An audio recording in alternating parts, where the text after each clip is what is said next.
ಬೆಳಗಾವಿ ಜಿಲ್ಲೆಯ ಬೈಲಹೊಂಗಲ ತಾಲೂಕಿನ ಮಲ್ಲಮ್ಮನ ಬೆಳವಡಿ ಗ್ರಾಮದ ಶ್ರೀ ಶಿವಾನಂದ ಸಂಭೋಜಿ ಶಿವವಾಣಿ ಸಂಪಾದಕರು ಅವರು ತಮ್ಮ ಹುಟ್ಟು ಹಬ್ಬವನ್ನ ಬೈಲಹೊಂಗಲದ ಪರಿಶಿಷ್ಟ ಜಾತಿ ಮತ್ತು ಪರಿಶಿಷ್ಟ ಪಂಗಡಗಳ ಜಿಟಿ ರುದ್ರಾಶ್ರಮದಲ್ಲಿ ಅತ್ಯಂತ ಅರ್ಥಪೂರ್ಣವಾಗಿ ಹುಟ್ಟು ಹಬ್ಬವನ್ನ ಆಚರಿಸಿಕೊಂಡರು. ಯುವ ಜನತೆಗೆ ಮಾದರಿಯಾಗುವಂತಹ ಇಂತಹ ಸಮಾಜಮುಖಿ ಕಾರ್ಯಗಳು ಖಂಡಿತವಾಗಿಯೂ ಸಮಾಜದಲ್ಲಿ ಶ್ಲಾಘನೀಯವೆಂಬಂತೆ ಶಿವಾನಂದ ಸಂಭೋಜಿಯವರು ಪಾರ್ಟಿ, ಪಬ್ ಅಥವಾ ಹೋಟೆಲ್ಗಳಲ್ಲಿ ದುಂದು ವೆಚ್ಚ ಮಾಡುವ ಬದಲು ಅನಾಥಾಶ್ರಮ ಅಥವಾ ವೃದ್ಧಾಶ್ರಮಗಳಂತಹ ಸ್ಥಳಗಳಲ್ಲಿ ಹುಟ್ಟುಹಬ್ಬ ಆಚರಿಸಿ ಹೆಚ್ಚು ಅರ್ಥಪೂರ್ಣಕವಾಗಿ ಹಿರಿಯ ಜೀವಗಳೊಂದಿಗೆ ಸಮಯ ಕಳೆದು ಮತ್ತು ಅವರಿಗೆ ಬೇಕಾದ ಅಗತ್ಯ ವಸ್ತುಗಳು, ಹಣ್ಣು ಹಂಪಲು, ಸಿಹಿ ವಿತರಿಸುವ ಮೂಲಕ ಹಿರಿಯರಿಗೆ ಗೌರವ ನೀಡಿ ಇಂದಿನ ಯುವ ಪೀಳಿಗೆಗೆ ಮತ್ತು ಸಮಾಜಕ್ಕೆ ಪ್ರೇರಣೆಯಾಗುವ ರೀತಿಯಲ್ಲಿ ತಮ್ಮ ಹುಟ್ಟು ಹಬ್ಬಗಳನ್ನು ಆಚರಣೆ ಮಾಡಿಕೊಂಡರು.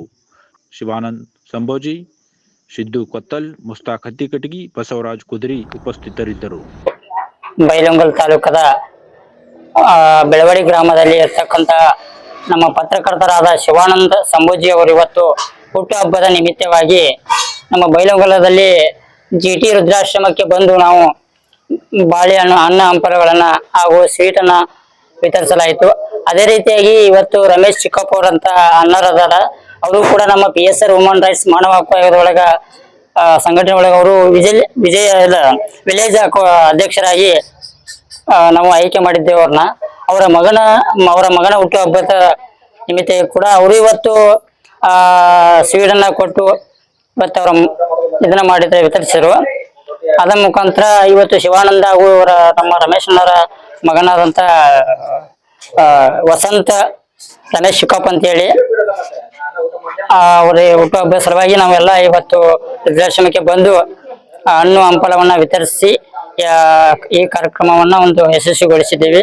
ಶಿವಾನಂದ ಅವರು ಪತ್ರಕರ್ತರಾದಂತ ಶಿವಾನಂದ ನಮ್ಮ ಆತ್ಮೀಯ ಗೆಳೆಯರಾದಂತ ಹುಟ್ಟುಹಬ್ಬದ ನಿಮಿತ್ತವಾಗಿ ಏನಾದ್ರೂ ಒಂದು ಮಾತನಾಡಲು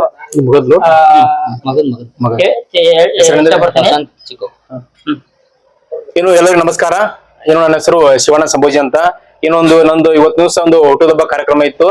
ಇದು ಆಕ್ಚುಲಿ ಪ್ಲಾನ್ ಹಾಕಿದಂದ್ರೆ ಬಸವರಾಜ್ ಮತ್ತು ಅವರು ಸಿದ್ದು ಅವರು ಕೂಡಿ ಒಂದು ಬರ್ತ್ಡೇ ಇದೆ, ಒಂದು ಇವತ್ತು ಒಂದು ಅನಾಥಾಶ್ರಮಕ್ಕೆ ಹೋಗಿ ಹಣ್ಣು ಹಂಪಲ ವಿತರಣೆ, ಅದು ಸ್ವೀಟ್ ಕೊಟ್ಟು ಬರೋಣ ಅಂತ ಹೇಳಿದ್ರು. ಆದ ಕಾರಣ ಸಿದ್ದು ಅವ್ರನ್ನ ಕುಡಿಕಾಸು ಒಂದು ಒಂದು ವೃದ್ಧಾಶ್ರಮಕ್ಕೆ ಆಗಮಿಸಿ ಒಂದು ಹಣ್ಣು ಹಂಪಲ ವಿತರಣೆ ಮತ್ತು ಸ್ವೀಟ್ ಅನ್ನು ಕೊಡ ಮಾಡಿದ್ವಿ. ಹಾಗೆ ಕೂಡ ಒಂದು ನಮ್ಮ ಅಣ್ಣರಾದ ಅವರೊಂದು ಮಗನ ಬರ್ತಡೇಗೂ ಸಹ ಇವತ್ತಿನ ಇದ್ದ ಕಾರಣ ಅವರು ಕೂಡ ಕಾಲ್ ಮಾಡಿಸಿ ಬಸ್ಸು ಹೇಳಿದ್ರು, ಇಲ್ಲ ನಮ್ಮ ಮಗನ ಬರ್ತಡೇ ಇದೆ ಇವತ್ತು, ನಾವು ಸ್ವೀಟ್ ಕೊಡ್ಬರೋಣ ಅಂದಾಗ ಇಬ್ಬರು ಜೊತೆಗೂಡಿ ಒಂದು ಇವತ್ತಿನ ದಿವಸ ನಾವು ಹಣ್ಣು ಹಂಪಲ ಹಾಗೂ ಸ್ವೀಟ್ ವಿತರಣೆ ಕೂಡ ಇಬ್ಬರು ಜೊತೆಗೂಡಿ ಇವತ್ತು ಮಾಡಿದ್ವಿ ಅಂತ ಹೇಳಕ್ಕೆ ಇಷ್ಟಪಡ್ತೀನಿ. ಜೊತೆಗಾದಂತ ಸಿದ್ದು ಕೂಡ ಈ ಒಂದು ಕಾರ್ಯಕ್ರಮಕ್ಕೆ ಇವರು ಕೂಡ ಆಗಮಿಸಿದ್ರು, ಅವ್ರಿಗೂ ಕೂಡ ಹೃತ್ಪೂರ್ವಕ ಧನ್ಯವಾದ ತಿಳಿಸ್ತೇನೆ. ಹಾಗೆ ಗೋಪಾಲ್ ಆಗಿರ್ಬಹುದು, ನಮ್ಮ ಸಂತೋಷ್ ಆಗಿರ್ಬಹುದು, ಇವರೆಲ್ಲ ಒಡನಾಟ ಒಂದು ನಮ್ಮ ಒಂದು ಬಾಂಧವ್ಯ ಹೇಗಿದೆ ಅಂದ್ರೆ ಅಣ್ಣ ಮತ್ತು ಅಮ್ಮರ ಬಾಂಧವ್ಯ ಕೂಡ ಆ ತರ ಒಂದು ಬಾಂಧವ್ಯ ನಮ್ಮದು ಬೆಳೆದಿದೆ. ಈ ಟೈಮ್ ನಲ್ಲಿ ನೆನಪಿಸಬೇಕಾದ್ರೆ ಮುಸ್ತಾಕ್ ಹತ್ತಿಕಟಗಿ ಅವರು ಕೂಡ ಒಂದು ಸಂದರ್ಭದಲ್ಲಿ ನೆನಪಿಸ್ಕೋಬೇಕು. ಈಗ ಅವರು ಕೂಡ ಒಂದು ಮದುವೆ ನಿಮಿತ್ತವಾಗಿ ಅವರು ಬರ್ಲಿಕ್ಕೆ ಆಗ್ಲಿಲ್ಲ, ಆದ ಕಾರಣ ಅವ್ರಿಗೂ ನೆನಪಿಸ್ಬೇಕು. ಎಲ್ಲರಿಗೂ ನಮಸ್ಕಾರ. ವಿಷಯ ಏನಪ್ಪಾ ಅಂತಂದ್ರೆ ನಮ್ಮ ಬೆಳಗಾವಿ ಜಿಲ್ಲೆ ಬೈಲಹೊಂಗಲ ತಾಲೂಕಿನ ಬೆಳವಡಿ ಗ್ರಾಮದ ನಮ್ಮ ಆತ್ಮೀಯ ಸ್ನೇಹಿತ ಆಗಿರ್ತಕ್ಕಂಥ ಶಿವಾನಂದ ಸಂಭೋಜಿ ಹಾಗೂ ನಮ್ಮ ಮುಗಬಸವ ಗ್ರಾಮದ ತಮ್ಮ ಹೆಸರು ರಮೇಶ್ ಚಿಕ್ಕಪ್ಪ ಇವರ ಮಗನ ಹುಟ್ಟು ಹಬ್ಬ ಬಹಳ ಅರ್ಥಪೂರ್ಣವಾಗಿ ಆಚರಣೆ ಮಾಡಿರ್ತಕ್ಕಂಥದ್ದು. ಎಲ್ಲರೂ ಹುಟ್ಟು ಹಬ್ಬವನ್ನ ಅಲ್ಲಿ ಹೋಗಿ ಇಲ್ಲಿ ಹೋಗಿ ಶಾಲಾ ಆವರಣಕ್ಕೆ ಸಮಾಜದ ವಿರುದ್ಧವಾಗಿ ನಿಲ್ಲುವಂತ ಸ್ಥಳಗಳಲ್ಲಿ ಹೋಗಿ ಕೆಲವೊಂದಿಷ್ಟು ಜನ ಹುಟ್ಟು ಹಬ್ಬಗಳನ್ನ ಆಚರಣೆ ಮಾಡ್ತಾರ.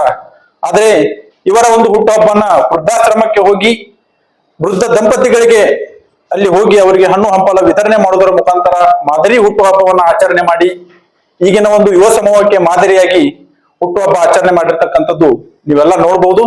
ಮತ್ತೊಮ್ಮೆ ಇವರಿಗೆ ಹುಟ್ಟುಹಬ್ಬದ ಹಾರ್ದಿಕ ಶುಭಾಶಯಗಳನ್ನ ಹಾರೈಸ್ತಾ ಧನ್ಯವಾದಗಳು ಶಿವಾನಂದ ಅವರೇ.